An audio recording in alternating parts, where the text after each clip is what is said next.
Excited to bring on another episode of Small Moment, Big Impact. Today, we're filming a little bit differently. Our guest today, Thea Patouhas, is a aerospace engineer who's worked on amazing satellite projects that have launched into orbit. I'm going to be having the opportunity to interview her and chat with her about some of the best rocket launches that bring satellites up into orbit and give us just these little things that we like. GPS coordinates, Sirius XM radio.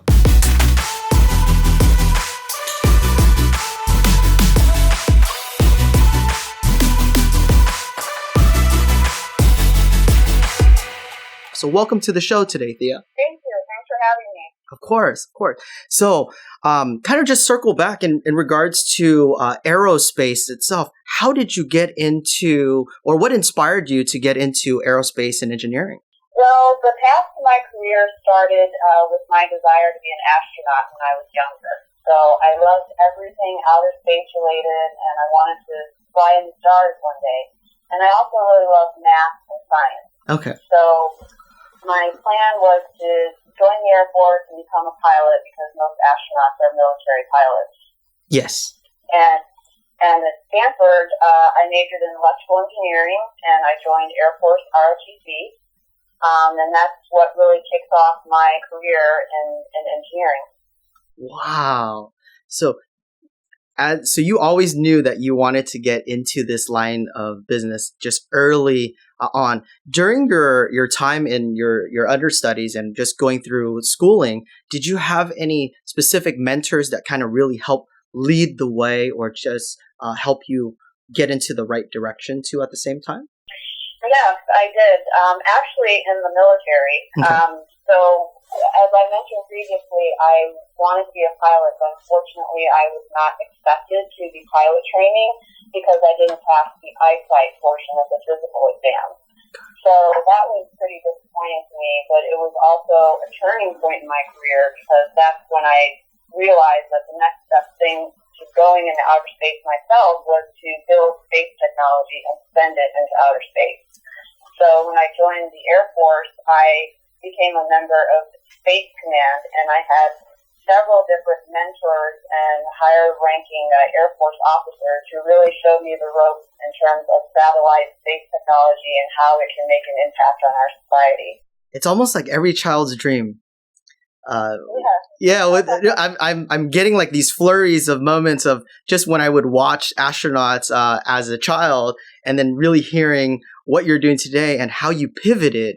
That's like the amazing thing in life is that if you come across a hurdle or a challenge, you didn't just quit. You actually pivoted and you said, hey, if I'm not going to be up there, I'm going to be able to help bring things, all these objects and whatever you're working on to go up there into space itself too. Right, exactly. I really learned a very important lesson that if the path to fulfilling our dreams isn't always the way we originally planned, but that doesn't mean we can't get there.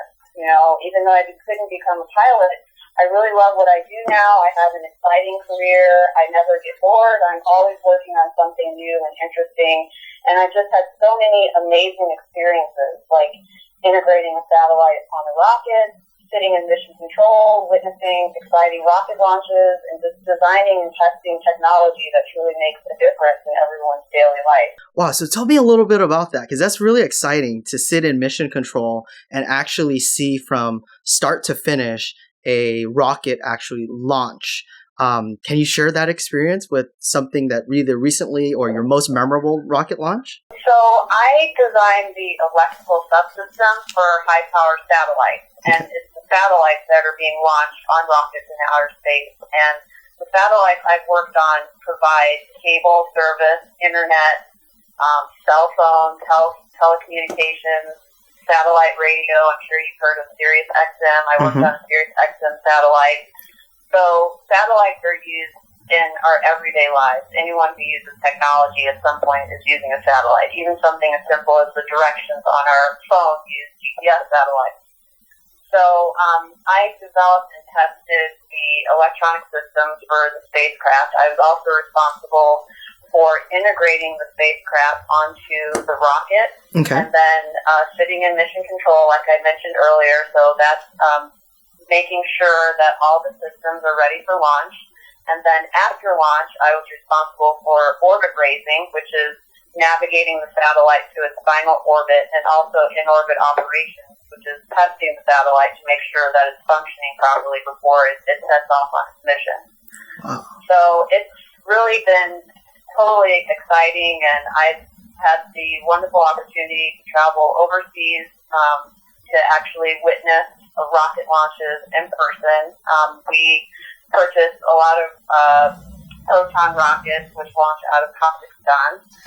So I've been to Kazakhstan to integrate the satellite onto the rocket and do all the preparations for on-orbit tests. Wow. That's really seeing everything through from just inception to actually getting up there into space. What is the most exciting part about your work that you could share? Well, I think the most exciting part would probably be the launch itself. Okay. Because it takes anywhere from 2 to 5 years to actually design, test, and build a satellite and prepare it for launch. So when you're actually sitting there on the launch pad ready to blast off into outer space, that's the culmination of hundreds of hours and hundreds of people on a team coming together to put their work into action. So it's really fulfilling to see that final step when you actually get to put your work into outer space and see it in action.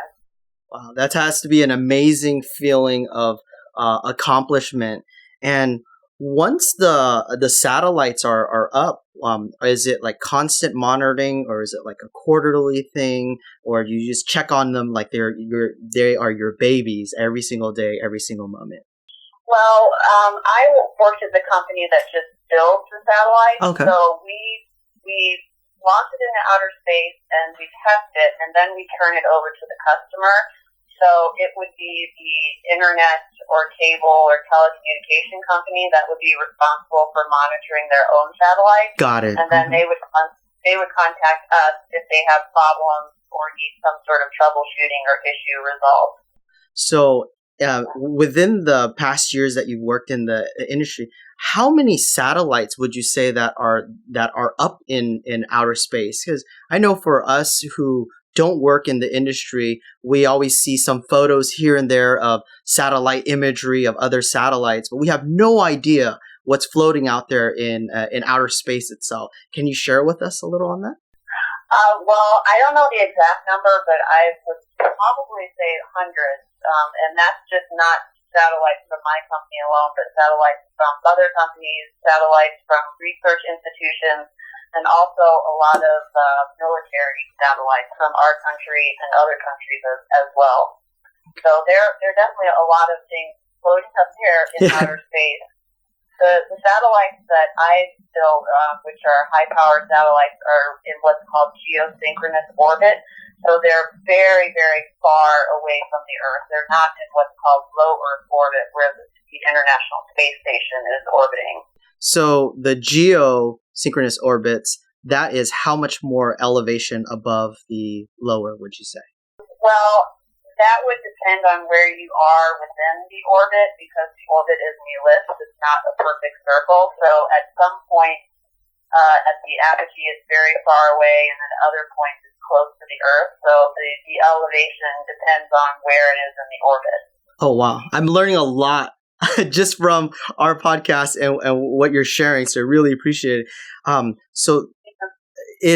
So you have probably worked on lots and lots of projects and seeing different projects that come up. And from what I'm understanding here now is that even just with Sirius XM radio, that is something that is a big project in itself to be launched out there into orbit. Are there any certain companies out there that you see in the future that may be needing airspace too at the same time, whether it be in different industries? That's an interesting question. I'm not really sure. I know that there are a lot of current companies, like basically every cable company like Xfinity, Comcast, also Sirius XM, you mentioned. There's a company called Viasat, and also a lot of foreign companies that are sending telecom satellites into outer space. I think one thing for the future is bringing internet to remote and rural areas. So there are a lot of places that don't have, hardline cable that are remote in rural areas where people want to have regular access to internet, but they don't have towers and infrastructure there. So that's where future satellites are coming into play to provide satellite service and internet and telecommunication service to these remote areas that are not near, big cities that have access to normal cable and internet. Wow, so that actually opens up an additional e-commerce or commerce or goods to completely rural areas now that once they have internet service, telecom, and everything else. So what you're doing is when you actually launch these satellites for certain companies, then you're opening up so much opportunity for areas that currently don't have those services right now. So that's a lot of impact throughout the world. Right, exactly. And there are, a lot of places in the world that still don't have internet and a lot of the modern technology that we're so used to here in this country. So there will be a big push, I think, in the future to provide those same services to those remote areas. There are satellites that when they orbit the Earth, they move with the Earth. So they stay over the same part of the Earth throughout the rotation. Mm-hmm. So it takes a network of satellites in different positions to provide a wider coverage area. So companies are constantly, launching new satellites to increase their network to provide a wider coverage area, or what we call footprint on the Earth to provide service. So let's say fast forward to 2030 or 2040, year 2030, 2040. What would you since you're in the industry there, how many more satellites would be orbiting around our Earth during that time? And is there a way that there could be too much? Well, in geosynchronous orbit, it's kind of hard for there to be a traffic jam. Okay. And I get this question a lot because it's so far away and there's many, many, many miles and miles and miles between the satellites. So the chances of them actually colliding are very, very low. Okay. That far out. But even so, we keep adding and adding over the years. I can see how that chance could be increased if there are hundreds and hundreds of more satellites. But the cost to put something in space is so high. It costs hundreds of millions of dollars to purchase a rocket and get the fuel, build the satellite, and launch it into outer space. But I think a lot of companies now are basically renting transponder space on the satellite. So you can have one satellite that's shared by multiple companies because each company is renting space on a transponder on that satellite. So I think in the future, instead of seeing a lot of more satellites being launched, I think that we're going to see a lot of more sharing of satellites where multiple companies join forces to share a satellite and also share the cost of launching the satellite, because that's one thing that hinders a lot of companies to put things in outer space because they just can't afford it. Yeah, the barrier to entry is just far too high. So you'll see a lot more of the collaboration, and that could even lead to a lot of M&A work between certain companies and industries so that they can share in all the costs too, like what we're seeing with a lot of the news agencies. A lot of that is kind of merging, lots of mergers and acquisitions. So wow, that's so interesting to see that about the space itself, where I thought that was a silly question, but I guess you get that question asked all the time. But it seems like hundreds of millions of dollars isn't easy to come across, or venture capitalists to raise and just get a satellite up there. So thank you for sharing about that.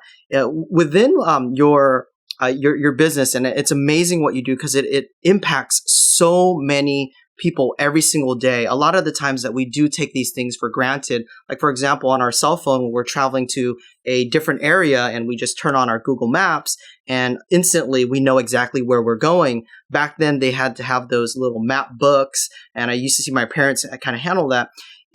With everything that's changing right now, what would you say that you see in the future of satellite itself? That's an interesting question. So I think that one thing that people are focused on is being connected all the time and also getting a fast response. In our society, we are very impatient. When we perform an action on our phone or any piece of technology, we expect something to happen right away. People don't want to wait. So I think that one focus of the future would be to speed up service and also increase the amount of storage and increase the speed at which we can access that amount of storage. Because a lot of times there's a delay depending on how strong your signal is. I know all of us have experienced a time where in an area that doesn't have a strong phone signal and the internet is slow and sluggish. So I think that in the future, one focus is going to be speeding up that service and removing interruptions in service and increasing the speed at which we can access a lot of data. So, our theme for our podcast as we're wrapping up is small moment, big impact. And from just hearing your story and how you pivoted, if there was someone who's listening to our podcast today and they're aspiring to be in, being an astronaut or a pilot or so, is there any words of wisdom or inspiration that you'd like to share to our listeners? Yes, I think my biggest piece of advice would be to embrace change. With technology, things are always changing. So as soon as you learn one thing, the next thing you know, it's different and it's something else. And in order to progress with technology, in order to always embrace it, you have to be open to change and open to learning new things constantly, because nothing will ever be the same. Yeah. Wow. Change is constant. Well, thank you so much, Thea, for coming on to our Small Moment, Big Impact podcast today. We really appreciate your time. Thanks for sharing all the information about space technology and really appreciate you being on the show. Thank you. Thank you so much for having me. Appreciate it. Take care.